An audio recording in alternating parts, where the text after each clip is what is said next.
Hello friends, मैं हूं सन्मय प्रकाश और आप देख रहे हैं डेली करंट अफेयर्स वीडियो। और यहां कई इंपॉर्टेंट टॉपिक हैं जो आप देख रहे हैं, एक एक करके सफ़र बात करेंगे।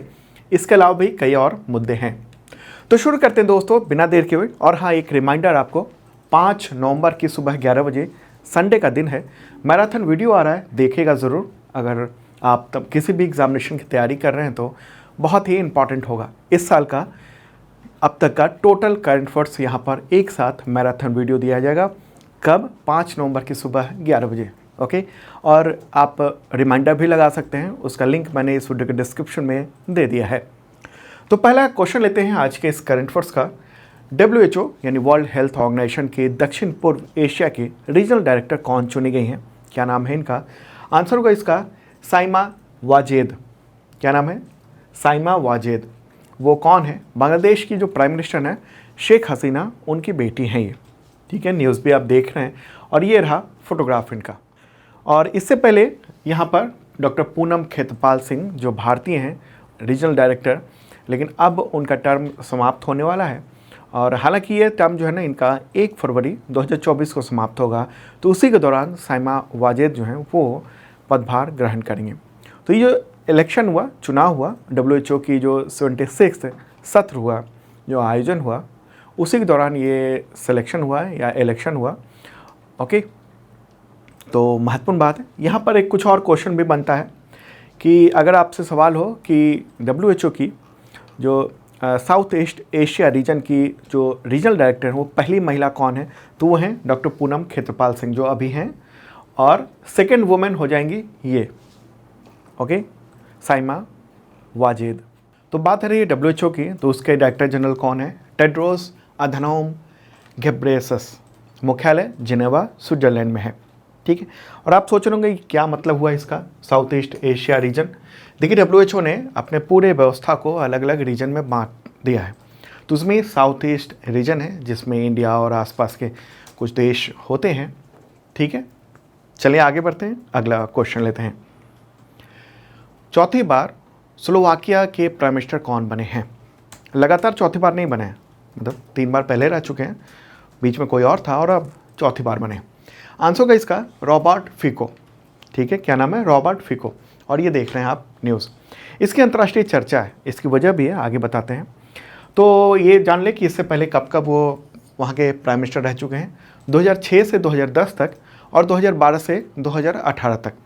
ठीक है, 2 बार में, मतलब 2 अवधि में 3 बार वो प्राइम मिनिस्टर रह चुके हैं। और इसकी चर्चा क्यों इतनी ज़्यादा है? न्यूज़ देख रहे हैं आप कि इस देश में एंटी यूक्रेन मतलब सेंटीमेंट चल रहा है और उसका फ़ायदा रॉबर्ट फिको को मिला है। और ये जो देश है ना, वो कहाँ है? यूरोप में है। एक बार मैप के ज़रिए दिखाते हैं, फिर आपको पूरी बात समझ में आएंगी। ये है रॉबर्ट फिको। ठीक है, तो प्यारा भारत है अपना। और अब चलते हैं कहाँ? यूरोप की ओर। ये पूरा यूरोप है और यूरोप में ये लैंड लॉक्ड कंट्री जो देख रहे हैं, स्लोवाकिया, ये इसके पड़ोसी देशों की बात करेंगे अगर, तो यहाँ पर ये यूक्रेन है, ये हंगरी है, ऑस्ट्रिया है, चेक रिपब्लिक है और ये पोलैंड है। ठीक है, तो यूक्रेन से ये सटा हुआ है।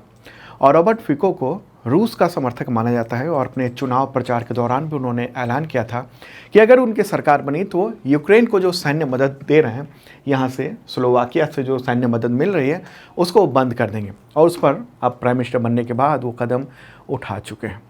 ठीक है, तो स्लोवाकिया एक इम्पॉर्टेंट ये स्थान रखता है क्योंकि ये यूक्रेन को मदद कर रहा है। वैसे भी जो मिडिल ईस्ट यानी पश्चिम एशिया में जो इजराइल और हमास के बीच में जो युद्ध शुरू हुआ है, उसके बाद यूक्रेन को कोई पूछ नहीं रहा है, बिल्कुल कोई नहीं पूछ रहा है। ठीक है, एक विशेषज्ञ ने कभी कहा था, अमेरिका के विदेश मामलों के विशेषज्ञ, उन्होंने एक बार कहा था कि अमेरिका का दुश्मन होना ठीक है लेकिन दोस्त होना बहुत घातक है। तो वही हाल यहाँ पर यूक्रेन के साथ भी हो रहा है। इस युद्ध में जो रूस और यूक्रेन के बीच में युद्ध चल रहा है, अब चूँकि सारा ध्यान अमेरिका का और तमाम यूरोपीय देशों का ध्यान इजराइल पर चला गया है, तो इसलिए यहाँ कोई उनको पूछ नहीं रहा है। इनको तो हथियार भी अब मुश्किल से मिल पा रहा है। ठीक है, पहले जो हथियार इनको अमेरिका से मिल जा रहे थे, अब वो खेप इजराइल की ओर पहुँच रही है।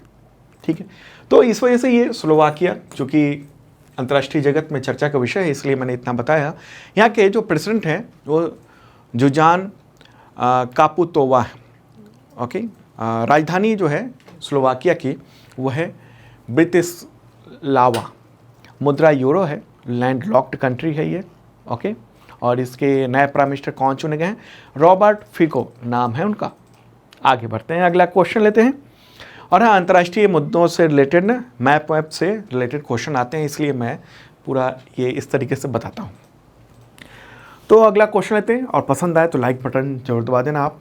क्वेश्चन होगा, वैश्विक शिक्षक पुरस्कार ग्लोबल टीचर प्राइज़ 2023, उसके भारतीय विजेता के नाम बताएं। देखिए, टोटल 10 विजेता हैं, उनमें एक भारतीय भी हैं। तो इसका आंसर होगा दीप नारायण नायक, नाम है इनका। क्या नाम है? दीप नारायण नायक। और न्यूज़ भी आप देख रहे हैं, पश्चिम बंगाल के टीचर हैं और काफ़ी उन्होंने बेहतर काम किया है। ठीक है, तो 10 फाइनलिस्ट में से इनका एक नाम है। और ये अवार्ड किसके द्वारा दिया जाता है? यूनेस्को और दुबई केयर्स के सहयोग से यूनाइटेड किंगडम इसे जो वर्की फाउंडेशन है उसके द्वारा दिया जाता है। ये ओके, वर्की फाउंडेशन के द्वारा दिया जाता है। और सपोर्ट कौन करता है? यूनेस्को करता है, और दुबई केयर्स एक ऑर्गेनाइजेशन है वो देता है। और विजेताओं को अवार्ड के रूप में $1 मिलियन अमेरिकी डॉलर यानी 10 लाख अमेरिकी डॉलर मिलते हैं। तो ये विभाजित हो जाता है, तो अभी इस बार 10 लोगों में विभाजित हो जाएगा ये। ठीक है, फोटोग्राफ ये रहा इनका। और ये पश्चिम बंगाल के आसनसोल ज़िले के जमुरिया में एक विद्यालय है, तिलका माझी आदिवासी फ्री प्राइमरी स्कूल। तो उसके टीचर हैं। अब क्यों मिला है ये अवार्ड? इनको कोविड-19 के दौरान जो उन्होंने काम किया था ना, उसके लिए मिला है।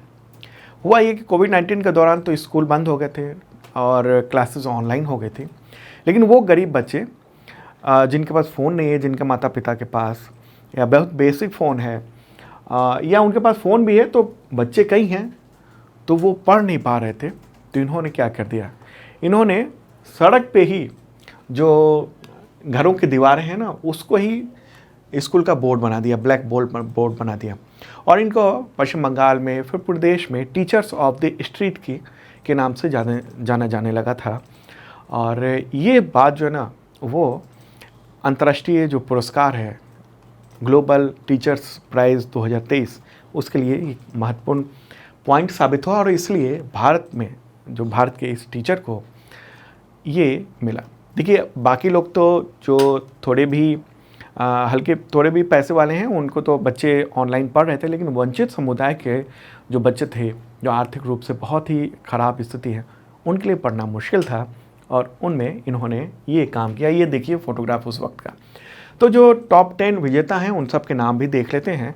तो दीप नारायण नायक हैं भारत के, दूसरे हैं Eric Osomani Asante, Gisha Bonella, Melissa Tracy, Artru Proidakov, Annie Ohana, sister Jeff, Mariette Wheeler, Nicholas Gobbe और शफीना वोहरा। ठीक है, अब पश्चिम बंगाल की बात हो रही है, वहाँ के हैं टीचर, तो पश्चिम बंगाल के बारे में जान लें। मुख्यमंत्री हैं ममता बनर्जी, गवर्नर हैं सीवी आनंद बोस, राजधानी कोलकाता है, सबको पता होगा। आगे बढ़ते हैं, अगला क्वेश्चन लेते हैं दोस्तों। भारतीय प्रतिस्पर्धा आयोग यानी CCI, अंग्रेजी में कहेंगे इसे कंपटीशन कमीशन ऑफ इंडिया, तो वो किस अंतर्राष्ट्रीय नेटवर्क के 18 सदस्यीय संचालन समिति का सदस्य बना है? देखिए, उसका मेंबर तो था, लेकिन ये संचालन समिति जो है उसका ये सदस्य बना है। ओके, तो इसका आंसर होगा अंतर्राष्ट्रीय प्रतिस्पर्धा नेटवर्क यानी ICN कहेंगे। Okay, international competition network. देखिए, ये जो नेटवर्क है ना, उसमें दुनिया भर की 140 कंपटीशन एजेंसी है यानी प्रतिस्पर्धा एजेंसी है, जैसे भारत की जो है agency CCI competition commission of India, लेकिन उसको चलाने का काम 18 मेंबर की एक संचालन समिति करती है। तो वो सर्वोच्च संस्था है कंपटीशन को लेकर। और ये कंपटीशन जो नेटवर्क है ना, इंटरनेशनल कंपटीशन नेटवर्क, ये बहुत महत्वपूर्ण है, क्योंकि आज के समय में कंपटीशन जो है एक इम्पॉर्टेंट रोल अदा करता है, और इस पर विवाद भी बहुत होता है। तो ऐसे में ये जो है ना, एक प्रमुख भूमिका निभाता है, और सलाह देने में, अधिकारियों के बीच में बेहतर कम्युनिकेशन रखने में, इन सब चीज़ों के लिए। इसकी स्थापना हुई थी अक्टूबर 2021 में। इसका कोई औपचारिक सचिवालय या परिसर नहीं है, ठीक है। और CCI न्यूज़ तो आप देख ही रहे हैं, ये एक इम्पॉर्टेंट न्यूज़ है इकोनॉमिक टाइम्स में। और जो भारतीय प्रतिस्पर्धा आयोग है यानी कॉम्पिटिशन कमीशन ऑफ इंडिया, ये भारत सरकार का एक विधायी निकाय है। स्थापना कब हुई थी? मार्च 2009 में जो प्रतिस्पर्धा अधिनियम 2022 था उसके तहत की गई थी, मार्च 2009 में। और इसका उद्देश्य यही है कि जो बिजनेस हो वो प्रतिस्पर्धी रह सके, यानी कॉम्पिटिटिव रह सके। किसी एक कंपनी का या किसी एक ग्रुप का वर्चस्व एक ही क्षेत्र में ना हो जिससे वो अतिरिक्त लाभ ले सके, ठीक है, दुरुपयोग कर सके। मुख्यालय न्यू दिल्ली में है। इसके एक अध्यक्ष होते हैं और 6 मेंबर होते हैं, 6। आगे बढ़ते हैं, अगला क्वेश्चन लेते हैं। और हाँ, जो भी बता रहा हूँ उसका PDF हिंदी और इंग्लिश दोनों लैंग्वेज में अवेलेबल है, तो आप इस वीडियो के डिस्क्रिप्शन में चेक कर सकते हैं, वहाँ से डाउनलोड कर सकते हैं। और अगर आप एग्जामिनेशन की तैयारी करते हैं तो करंट अफेयर्स एक महत्वपूर्ण टॉपिक होता है, तो बहुत सारे क्वेश्चन आते हैं, तो उसके लिए एक मेंबरशिप प्लान है, आपके बहुत काम आएगा। और इसके ज़रिए आपको 1 साल तक अगले यानी 365 दिनों तक PDF मिलता है और मॉक टेस्ट वगैरह का भी फ़ायदा मिलता है। PDF जो है ना वो वीकली, मंथली, क्वार्टरली, ईयरली, और वो भी कई तरीके के 1 लाइनर, MCQ नोट्स, ये सब होते हैं। और उसमें वीडियो का लिंक भी होता है ताकि आप किसी चीज़ को बेहतर तरीके से विजुअली समझना चाहें तो आप क्लिक करके वो वीडियो ओपन कर सकते हैं। और इसी के ज़रिए इतने तरह के एग्जामिनेशन के फ्री में टेस्ट सीरीज़ मिलते हैं, तमाम एग्जामिनेशंस के। ओके, तो देखिएगा ज़रूर। और हाँ, इस मेंबरशिप के ज़रिए डेली करंट अफेयर्स का मॉक टेस्ट होता है, वीकली मॉक टेस्ट होता है और मंथली मॉक टेस्ट भी होता है, और पिछले भी आप ज्वाइन कर सकते हैं उसमें। आगे बढ़ते हैं, अगला क्वेश्चन लेते हैं। यूनाइटेड नेशंस सेक्रेटरी जनरल उनके द्वारा घोषित ग्लोबल AI यानी artificial intelligence multi stakeholders advisory body में इनमें से कौन भारतीय उसमें शामिल किए गए हैं? आंसर का उपरोक्त सभी। कौन कौन से? तो अमनदीप सिंह गिल, शरद शर्मा और नजनीन रजनी, तो ये तीनों को शामिल किया गया है। और यहाँ पर न्यूज़ आप देख रहे हैं।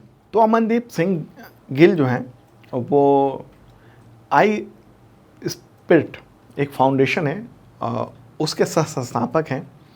और अगर शरद शर्मा की बात करेंगे तो वो एक थिंक टैंक है, इंडिया स्टेक, तो उससे जुड़े हुए हैं। और ये नाजनीन रजनी, ये एक कंपनी है, टेक्नोलॉजी कंपनी है, हगिंग फेस, तो उसकी वो चीफ है, ठीक है। तो संयुक्त राष्ट्र महासचिव एंटोनियो गुटेरेस ने ये 26 अक्टूबर को इस निकाय का गठन किया, इस बॉडी का गठन किया है। उद्देश्य ये है कि ये जो बॉडी है वो जो आर्टिफिशियल इंटेलिजेंस को लेकर जो तमाम चुनौतियां आने वाले वक्त में और इसका उपयोग बेहतर तरीके से पॉजिटिव ढंग से कैसे कर सकें, तो उसके लिए सलाह देना इसका काम है यूनाइटेड नेशंस को। आगे बढ़ते हैं, अगला क्वेश्चन। किस महापुरुष की जयंती पर 31 अक्टूबर को राष्ट्रीय एकता दिवस यानी नेशनल यूनिटी डे मनाया जाता है? आंसर कर सरदार वल्लभ भाई पटेल। मुझे लगता है सबको पता होगा, तो उनकी जयंती होती है और उसी के उपलक्ष्य पर 2014 से ये हर साल 31 अक्टूबर को राष्ट्रीय एकता दिवस जो है वो मनाया जाता है। वो भारत के पहले उप प्रधानमंत्री और गृह मंत्री वो रह चुके थे। और सरदार वल्लभ भाई पटेल ने क्या किया था, उनका प्रमुख जो योगदान रहा है वो 565 रियासतों को भारत में विलय करवाने में बड़ी भूमिका निभाई थी। और इसी वजह से वल्लभ भाई पटेल की जयंती के मौके पर यह राष्ट्रीय एकता दिवस मनाया जाता है। और उनकी स्मृति में, उनकी याद में गुजरात की नर्मदा नदी के पास एक विशाल मूर्ति भी है। उसका नाम क्या है आप कमेंट बॉक्स में बताएंगे। चलिए आगे बढ़ते हैं, अगला क्वेश्चन। 54th अंतर्राष्ट्रीय फिल्म महोत्सव यानी international film festival of India के इंटरनेशनल जूरी पैनल का चीफ किसे बनाया गया है? प्रमुख। आंसर का शेखर कपूर, फिल्मकार हैं वो, तो उनको बनाया गया है। और ये IFFI यानी international film festival of India का 54th जो एडिशन है वो आयोजन होने वाला है नवंबर में गोवा में 20 से 28 नवंबर तक। और ये जो जूरी है उसके जो चीफ बने हैं शेखर कपूर, तो वो तमाम जो फिल्में आएंगी उन सब के बीच जो प्रतियोगिताएं होंगी महोत्सव के दौरान जो भी होगा, तो वो ये मूल्यांकन करेंगे, जजमेंट करेंगे, ठीक है। कौन कौन से और मेंबर हैं? शेखर कपूर तो हेड हो गए और दूसरे हैं जोस लुइस अल्केन सिनेमेटोग्राफर हैं। जेरोम पोलार्ड ये फिल्म निर्माता हैं। कैथरीन डुसार्ड फिल्म निर्माता हैं। और हेलेन लीक ये भी फिल्म प्रोड्यूसर हैं। अगला महत्वपूर्ण क्वेश्चन है, यूनेस्को ने भारत का पहला साहित्य का शहर यानी सिटी ऑफ लिटरेचर किसे घोषित किया है? आंसर का कोझिकोड। ये कहाँ पर है? तो केरल का एक शहर है, उसी को यूनेस्को ने घोषित किया है 31 अक्टूबर को। 31 अक्टूबर 2023 को यूनेस्को ने 55 जो क्रिएटिव सिटीज़ हैं उनकी लेटेस्ट लिस्ट जारी की है, तो उसी में ये भी है। और ये देश में ये खिताब हासिल करने वाला ये पहला शहर है। ओके, क्या है? City of literature. तो कोझिकोड क्यों? कोझिकोड में ना 500 से अधिक लाइब्रेरी हैं, पुस्तकालय हैं, और 70 से अधिक प्रकाशक हैं यानी पब्लिशर हैं जो बुक पब्लिश करते हैं, मैगज़ीन पब्लिश करते हैं। ठीक है, आगे बढ़ते हैं, अगला क्वेश्चन लेते हैं। और हाँ, केरल कहाँ पर है? मैप में यहाँ पर रहा, और इसी में एक ये सिटी है कोझिकोड। केरल के मुख्यमंत्री कौन है? पी विजयन। और गवर्नर कौन है? आरिफ मोहम्मद खान। और केरल की राजधानी क्या है? तिरुवनंतपुरम। आगे बढ़ते हैं दोस्तों, अगला क्वेश्चन, यूनेस्को ने किस भारतीय शहर को संगीत का शहर घोषित किया है यानी सिटी ऑफ म्यूज़िक? आंसर का ग्वालियर। ग्वालियर को किया है। तो कोझिकोड और ग्वालियर दो जो हैं उस नेटवर्क में शामिल हैं, जो रचनात्मक शहर है यूनेस्को की लिस्ट है उसमें। तो ये दो जो शहर हैं इसको ध्यान में रखना है। कोझिकोड वो है साहित्य का शहर, और ग्वालियर ये संगीत का शहर घोषित किया गया। ग्वालियर कहाँ पर है? ग्वालियर है मध्य प्रदेश में, और वहाँ के मुख्यमंत्री कौन है? शिवराज सिंह चौहान। हालांकि चुनाव अभी कुछ वक्त में है विधानसभा का वहाँ पर। आगे बढ़ते हैं, अगला क्वेश्चन लेते हैं, विश्व शाकाहारी दिवस कब मनाया जाता है? आंसर होगा 1 नवंबर को, विश्व शाकाहारी दिवस। वैसे इस दिवस की जो घोषणा है ना, स्थापना वो 1977 में हुई थी, 1977 में, और उत्तर अमेरिकी शाकाहारी सोसाइटी के द्वारा। बाद में ये पूरी दुनिया में मनाया जाने लगा ये। और बताया ये जाता है कि वैश्विक आबादी का लगभग 22% शाकाहारी है, और ये संख्या बढ़ सकती है। तो दोस्तों ये था इंपॉर्टेंट करंट अफेयर्स। कैसा लगा कमेंट बॉक्स में बताना। एक और रिमाइंडर लगा दूं आपको कि 5 सितंबर की सुबह 11 बजे मैराथन वीडियो आ रहा है, देखिएगा ज़रूर, आपके एग्जामिनेशन के लिए काम आएगा। कुछ घंटे का वीडियो होगा, लाइव होगा। ओके, अब मिलते हैं अगले वीडियो में करंट अफेयर्स के। बाय।